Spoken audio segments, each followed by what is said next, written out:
सिर्फ कितने 5 लाख, 8 लाख तो सिर्फ भारतीय रहते हैं 29 लाख लोगों में। जो कतर का सबसे बड़ा प्रवासी समुदाय है वो भारतीय है। केवल 5 लाख आबादी कतर के मूल निवासियों की है। यहां का आधिकारिक धर्म इस्लाम है। प्रति व्यक्ति आय में दुनिया में यह 4थे नंबर पर मुल्क है। दुनिया में मानव विकास सूचकांक में 42वें नंबर पर है।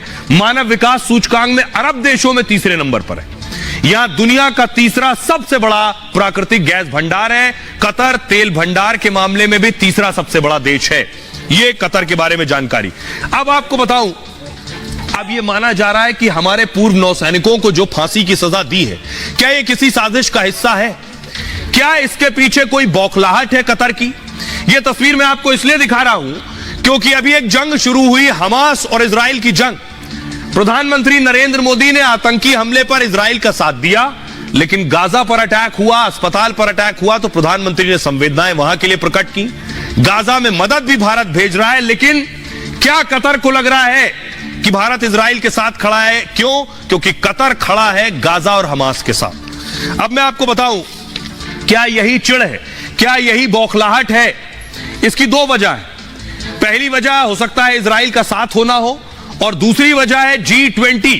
पहली वजह देखिए, इजराइल कतर को फूटी आंख नहीं पसंद करता है। मतलब इजराइल से उसके रिश्ते कभी अच्छे नहीं रहे। इजराइल पर हमास ने हमला किया तो वो खुश था कतर।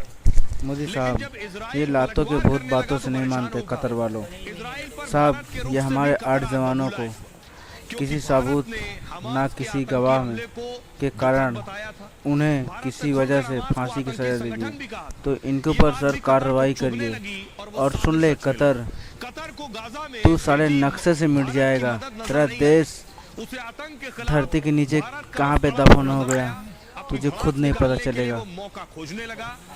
अभी मैं क्या बोलूँ, सभी देशवासियों से निवेदन करता हूँ इस वीडियो को शेयर करें और जितना हो सके हमारे देश के जवानों को बचाने में मदद करे सरकार की। जय हिंद, जय भारत।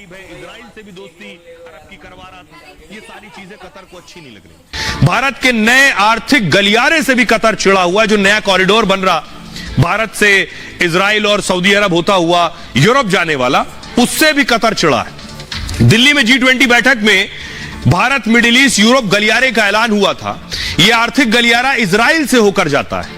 इस गलियारे में भारत के साथ अमेरिका, यूरोप भी शामिल है।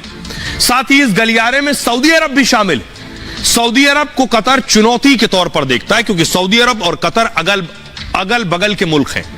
अमेरिका और यूरोप देशों से भी इसके रिश्ते अच्छे नहीं, इसलिए वो तुर्की की तरह विरोध में उतर आया है। वो भारत का सीधे तो नुकसान नहीं कर सकता है, इसलिए भारतीय अधिकारियों को निशाना बना सकता है। और 8 भारतीय अधिकारियों को फांसी के पीछे एक वजह यह भी हो सकती है। लेकिन एक भारत का पुराना दुश्मन है, भारत के खिलाफ कुछ हो रहा हो, उस दुश्मन का रोल ना हो, ऐसा भला कैसे हो सकता है? यह है वो दुश्मन। पहचान रहे आप इन्हें? ये पाकिस्तान के आर्मी चीफ हैं। कुछ दिन पहले किससे मिले हैं? कतर के आर्मी चीफ से। भारत के खिलाफ साजिश हो रही, उसमें पाकिस्तान का हाथ होना स्वाभाविक है। तो क्या कतर के पीछे पाकिस्तान है? पाकिस्तान और कतर ने मिलकर यह साजिश रची है, भारतीय अधिकारियों को फंसाया है। अब मैं आपको बताऊं कि आखिर पाक आर्मी चीफ क्यों गए, उनके जाने के पीछे वजह क्या थी। कुछ दिन पहले कतर और पाक आर्मी चीफ मिले। दोनों के मिलने की यह तस्वीर वायरल हुई। दावा है कि 12 अक्टूबर को दोनों सेना प्रमुख मिले थे। 12 अक्टूबर। अब फांसी की सजा को इस मुलाकात से जोड़ा जा रहा है। पाक ने पहले ही हमारे एक भारतीय कुलभूषण को सजाए मौत दी। अब वही हथकंडा पाकिस्तान का साथी कतर अपना रहा है। ऐसे में कतर के आरोप पर पाकिस्तान को भी मौका मिलेगा। पाकिस्तान फिर से भारत को घेरने की कोशिश करेगा। पाकिस्तानी मीडिया में विश्लेषक इस काम में जुट गए। ऐसे में संभावना है कि पाक के इशारे पर फांसी की सजा का ऐलान हुआ हो। पूरी गुंजाइश है। हमारे साथ जुड़ रहे हैं समरपाल साहब, मेजर समरपाल, जिनसे हम जानेंगे। सर, सवाल यह है, क्या वजह आपको लग रही है जो सजाए मौत दी गई है? अभी इधर मुनीर मिले हैं जाकर कतर के आर्मी चीफ से।